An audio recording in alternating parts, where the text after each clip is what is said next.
they are not done with Kevin Hart. He's going to be done, y'all. He's going to be canceled after this.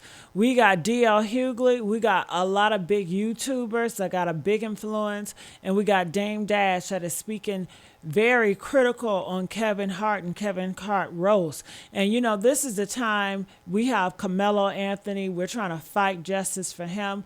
This is the time Rick Chow, you know, he get away with murdering one of our 14-year-old boys. And, you know, June 19th is coming up. I mean, all this that's going on, I believe it is not by coincidence. I mean, this is something is brewing. So this is not the time, you know, Kevin. And for them to put the rope, they knew everything was going on. The people at the top, the system knows everything. They got them all lined in place. Something is going on here. Let's listen to what these guys have to say about it. Comment. News just dropped a new interview with Kevin Hart, and this interview is causing so much turmoil and drama and re-canceling Kevin Hart again. All right. Now, it's unclear if he recorded this interview last week or 2 weeks ago when the Netflix roast and George Floyd conversation was at its highest, but they just dropped it today. And when they drop it, it's Kevin Hart essentially saying the exact same thing that got him canceled and in trouble and backlash on the Breakfast Club. He just repeats the exact same sentiment, which is why I think they filmed it around the same time. But nonetheless, dropping it today has re-driven up the conversation, has people speaking about Kevin Hart again. And to me, this was just a really, really big mistake. Now, a little later in this video, we have new comments from Dame Dash, where he calls out Kevin Hart. And Dame Dash was absolutely brutal to Kevin Hart. Like, did not spare no feelings, did not try to protect relationships. Dame Dash told the absolute brutal truth about Kevin Hart, and it's terrible.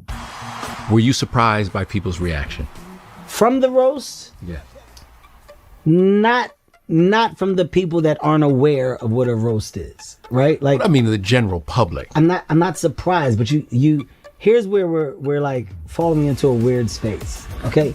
The roast isn't a new format of comedy. At all. The roast and roasting is a specific format that has existed for years. Forever. Right? Roasts are meant to be brutal. It is a style of comedy. It is hard-hitting jokes that also have shock factor potential. The black community is so proud of you right now. George Floyd is looking up at us all, laughing so hard that he can't breathe. People should be upset like the George Floyd jokes. I can say that some jokes weren't in the best taste. There was some that I wouldn't tell. Mm-hmm. Not my style, not what I would do. But some people are looking for that. Right. They're looking for that. But let me say this. I talked to Cheryl. I think that those jokes about her husband, they hurt her feelings a little bit. Her husband committed suicide 3 years into their marriage. I've been sitting next to her for 2 hours and I have to ask, how did he last that long? Whoa. I think that's not even much just a roast. That's just downright disrespectful. He said he don't understand how her husband survived for so long dealing with her. That is crazy. a lot of people were taken aback by that joke. You should be. It's in poor taste, but that's how they roast now. I didn't know exactly what they were going to say. If you're going to go against my husband taking his life, let's talk about mental health. So the jokes attached to Cheryl's husband and him passing, from my understanding, there were conversations with Cheryl, and Cheryl said, no, you're fine. Like, by the way, not my business. I don't know if it did or didn't, but from my understanding, it did. From my understanding, Cheryl was okay because a call was made. At the roast, okay, jokes get said. All right, oohs and ahs. I love Cheryl Underwood. I think Cheryl Underwood is an absolute joy and a delight. But she signed up for that roast. She knew what was coming, but George Floyd didn't. George Floyd didn't sign up for it. Now, Kevin Hart presents it as if he don't know why people are upset. But the fact that he lied on the Breakfast Club tells me that he knows why people are upset. Right? So Kevin Hart went on the Breakfast Club and he lied. And he said, yo, I couldn't control anything. I couldn't get jokes removed. It was a live production. I don't know what y'all expect me to do. Like, what, should I have gotten up and attacked them? No, right? It was a live production. I couldn't do anything, right? I couldn't get no jokes removed. And then it came out that Kevin Hart, not only could he get jokes removed, he did get jokes removed. 18 jokes to be exact. All right? Tony Henson. So why wouldn't you just remove that one then? I guess he wasn't expecting this type of backlash from it. Because if he did expect it, he'd just remove it, right? So I don't know what he thought he was gonna get from that kind of joke, but I mean, he has to deal with it now. Cliff got a joke. Tony Hinchcliffe, the man who disrespected George Floyd, had the luxury of getting jokes removed about himself as well. Kevin Hart had jokes removed about himself. They took out jokes about Trump and Melania. And I'm trying to understand, if you were able to get jokes removed, why couldn't you just do your people a favor, man? Hey, bro, this man is disrespecting somebody who was brutally murdered. Let's not air this. If we're not going to air jokes about Melania and Donald Trump and Tony Hinchcliffe and like Kevin Hart, then we should at least extend George Floyd the same courtesy. I think in this particular case, Kevin, he kept bragging on the Breakfast Club about how it was his production, right? That means he got to make decisions. There have been any number of roasts prior to this, whether it was the one about Donald Trump, whether it was the one with Joan Rivers, all of these people, including Tom Brady, said, these people are off limits. We don't like these jokes. Let's cut them. Just like Kevin did. There were a lot of jokes that were cut, including some regarding Tony Hinchcliffe himself and the military and vets. They listened to it, and all of them passed the sniff test. Well, not all of them, but George Floyd. And George Floyd represents so much to this country. The world basically stopped. Right. So you have a lot of people who are still suffering from anxiety, from trauma, especially the family. So for Kevin to get on that show and talk about it and then be so indignant about, no, I didn't hear the interview. When Lauren said, did you hear the interview that I did with his family member? No, and now I won't listen to it. It was almost as if he was angry about the possibility of something that might have made him feel bad about his decision. Well, here's the thing. I said this. I think one of the questions you hear is, why are we, after 2 weeks, still talking about a George Floyd joke? The alternate question to that is, why after 6 years are we still doing them? So I understand that, but I am a performer. I've said any number of things that have been offensive. I don't like what happened. I don't know that I'd have laughed at it. First off, I wouldn't have had somebody that I was that opposed to on a roast, because a roast is an intimate thing. It's about friends and people kind of giving each other a hard time and fucking around. Especially when you knew what he would do and you knew what would happen. The things I come away with, and I said it last week, I don't like that you cut jokes, meaning you were trying to protect people. You aired it in the first iteration, but not the second, because you knew how controversial it would be. It'd be funny, man. Who people, they're supposed to be thorough, but they always fold for the devil. The devil meaning money. If you fold for money, you're no longer cool. Your rock star status is taken if you'll do anything for the devil's dollar. I don't respect you. I don't think you cool. I don't give a how much money they give you to betray our culture. You are a goofy. You're even goofier if you already have the money. You already play the game. You already beat these people at their own game. Once they give you 100, 150, 200, 300 million, you already beat them at their game, bro. Like at what point do the sellouts realize, bro, I don't have to sell out no more? Like, at what point do sellouts think they won the game? Because if the goal, I mean, I don't know. I mean, I feel like how do I put this? If you've been doing it long enough, eventually you could just grow a love for the game. You know, you're not gonna really want to stop because you just love doing what you do, you know? To sell out is to get the M's, get the success, get the opportunities. Once you got any opportunity, once you worked your way up to a point where you can't be canceled,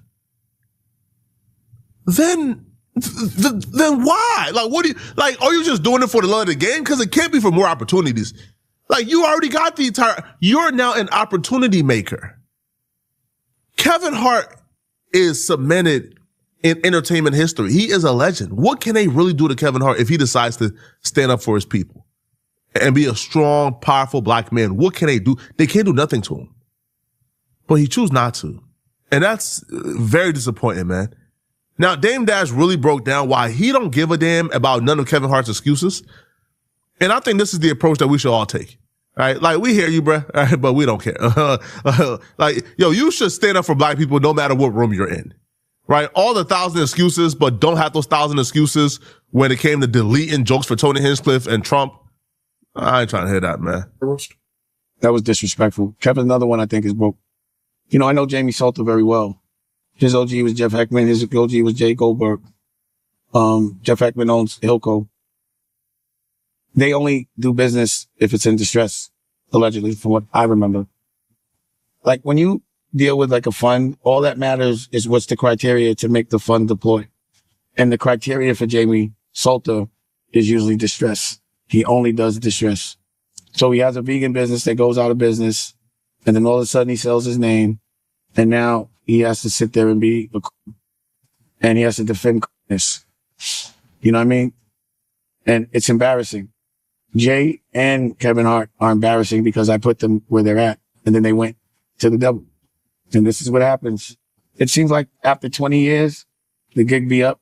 Like, when is, as like, what would be the things that were said were very disrespectful. Like, I'm a funny guy, but there's certain things in the hood you don't say in certain blocks, like pause. You don't talk about mothers. You don't tell niggas to suck your dick, pause. You just don't play with people that are dead. Like, you don't play with, it's not funny. It's in poor taste. I mean, it might be a certain kind of humor, but I think in this temperature, based on the environment and the accusations, I just wouldn't see somebody volunteering to do that. And I felt like that could potentially destroy any iota of his career because people were able to tell him the truth to his face. How terrible his movies are, how he'll take $1, and how they could disrespect him while he's there and say it's humor. So if people would have started saying that and all that other shit, would that have been all right? Where is the line drawn? There's humor, but then there's disrespect. And that was a public humiliation for our culture, to me. And that's not why I put Kev on. So that was embarrassing to me. And again, I look at him as a literal little brother. Literally. He's little. So I start to feel sorry. I don't understand how, like, even his laugh, like, it was so contrived. You know, you saw certain black people just not laughing. Dave Chappelle would have never let that happen. Cat Williams ripped him. Pause. And he had to say, "Thank you, sir. May I have another?" From what I understood, and it's funny because I was on the plane the morning after it happened, going to see the Don, Farrakhan, and it came up on my feed, and I watched the whole shit. And I was like, oh, shit. Now, that's the worst news of all in my eyes, bruh. That's the worst news of all. Dame Dash, so first off, he's on point, okay? Like, you selling out for the devil, bruh. All right? You already got all the money in the world. You got everything in the world. At this point, bruh, you know, if you're still selling out after making, I don't know, hundreds of millions of dollars, then that's just your character. That's just your soul. But the worst news of all is, Dame Dash is seeing this going on. He is formulating his opinion about you, and he's on his way to sit with Farrakhan. Now, I'm sure Farrakhan probably already seen it, but just in case Farrakhan didn't see it, Dame Dash is about to tell Farrakhan how you sold out black people to the corporate infrastructure. There's one person in the world who I think quite possibly is probably more popular than Jesus in the black community, and that's Farrakhan. Now that sounds like blasphemous to say, but why I say he's more popular than like Jesus is because there's black Muslims, there's black Christians, there's black Jewish people. But the one thing that all these religions acknowledge, again, there are even black atheists, but the one thing that all these religions acknowledge, and even the unreligious people, is that Farrakhan is essentially like the de facto leader. Like, Farrakhan is the only black person who does a State of the Union speech. And we watch that more than we watch the actual president do the State of the Union. Right? So when that man now has a perception of you, if that man is disappointed in you, that's crazy. That is crazy. But let me know in the comment section, what do you guys think about this, okay? If you're still watching this video and you want to watch another good video, click on this video right here somewhere on my screen, somewhere here or here. I mean, that was a lot to take in. I'm not even gonna lie to y'all. That was a lot to take in, but shoot, let me know what y'all think in the comments.